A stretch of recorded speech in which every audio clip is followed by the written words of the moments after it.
Hi, I'm here with a KTM Freeride E XC and a KTM 300, and I'm here to answer one question. Which one of these motorcycles can I get around this track the fastest with? Now obviously, if you put both these motorcycles on a drag race, on a straight drag race, the 300 is going to eat up the electric motorcycle. It's just a lot more powerful. But when you're racing in the woods, it's not all about power. There's a lot of other things. There's handling and balance and just a lot of different things that, the most powerful motorcycle isn't necessarily going to be the one that wins, but it might. We'll find out. I have about a 3.4 mile track that's woods, a little bit of fields, a little bit of mid-terrain mixed in, and I want to know which one can I go faster with. Now there have been videos on the internet that show people riding one and riding the other and seeing which one's faster. But I wanted to take a little bit different approach. You can get on one bike and then get on the other right away and ride it, and you can get used to the handling pretty well and the power delivery. But when you're talking about an electric and a gas, there's a pretty big difference in the brake. The electric bike has a brake on the hand and the gas bike has a brake on the foot. And in order to really get used to this, I think that you've really got to spend some time on the motorcycle and get where you can, without thinking about it, do this or do it with the foot.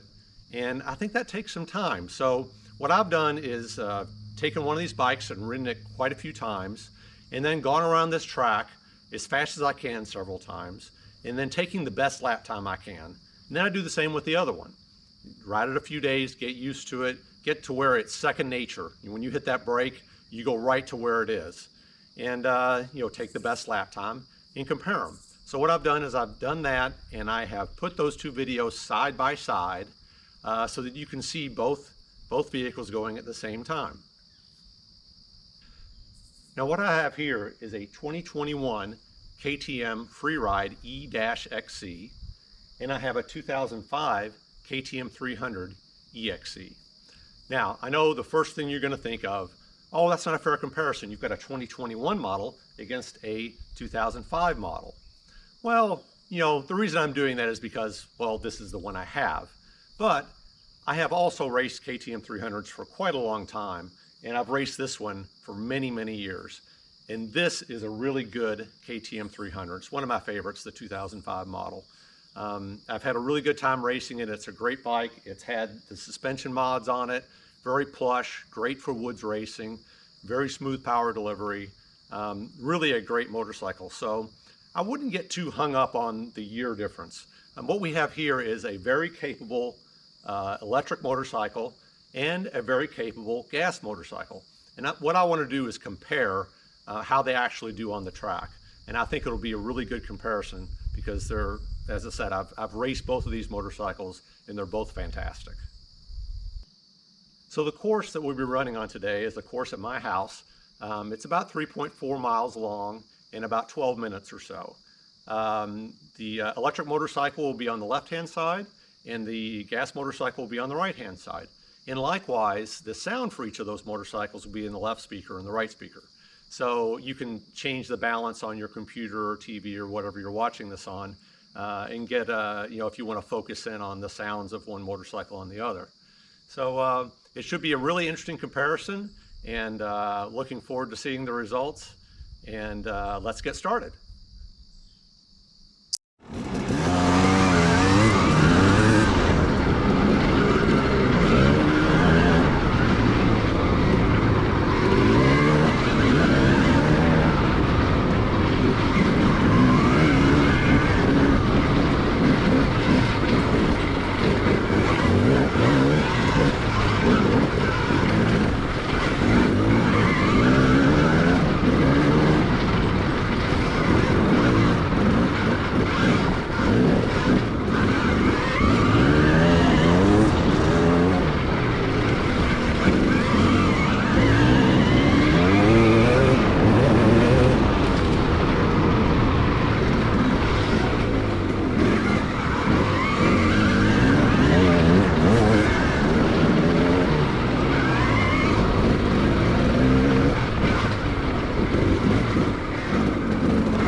Wow, what a ride.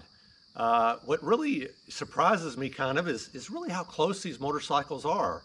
I rode one and really got used to it and went as fast as I could around the course, for, several laps, and did the same thing with the gas bike, really got used to it and really went as fast as I could. And really, they were pretty close. The electric bike got the gas bike, beat it by about 4 seconds or so. But really, I was surprised at how close they were. Although I did think the electric maybe was going to be a little faster. I think the electric got a little bit of a lead in the very first part, and then the gas would kind of pull a little closer and back off a little bit. They're a little faster in different sections than the other, but really quite interesting, I think. I did feel that the electric motorcycle was a little easier not to make a mistake on. You don't have as many controls, you don't have the gears and the clutch, so it was a little easier to concentrate on, like some of the hills would have a rut going up and in a turn, and you could just concentrate on hitting the rut real well, and pressing on the accelerator, keeping your balance, and not worried about what gear you're in or how the clutch is working or anything like that. So I felt like I could make a little bit better consistent lap times with the electric motorcycle than I could with the gas motorcycle. Now, the course that I raced on today, as I said, it's at my house, and obviously I'm very familiar with it. And you know exactly all the good lines, and where to hit the gas and where to hit the brake and how to do the balance. So it's a good test, but it's only one test. Of course, when you're going on, maybe racing cross country, you're not familiar with those courses at all, and everything's brand new. So I find when I'm racing these hare scramble courses, these cross country courses, that I feel a little bit better with the electric, just because I'm not dealing with so many controls, and it's unfamiliar terrain, and I can navigate better. I don't have to pick the right gear, fool with the clutch, fool with the gear shifter. And of course, even more so if the conditions are really bad, if it's really muddy or you get stuck on a steep hill, you don't have to worry about, hitting neutral, putting it in the right gear, working the clutch to try and get up the hill. I do feel like the electric does make a lot of that easier. Now, the downside to running an electric motorcycle on a cross-country race is that you have to swap the battery. That's about a minute to a minute and a half. But I do feel like I gained that back due to the motorcycle being a little easier to ride. Well, I think we had a great test today. These are two great motorcycles. Both of them are very effective, and either one of them, they're a joy to ride. For me right now, I'm kind of enjoying the electric, racing it, and just the simplicity of it. But it's all about, at the end, this was about speed. I wanted to see which one was faster, but in the end, I really want to have fun. Both these motorcycles are fun. Having a little bit more fun on the electric right now, so I'm enjoying that. So that's my advice to everybody: is ride these motorcycles and see which one you like, and I think you should pick whichever one you can have the most fun with.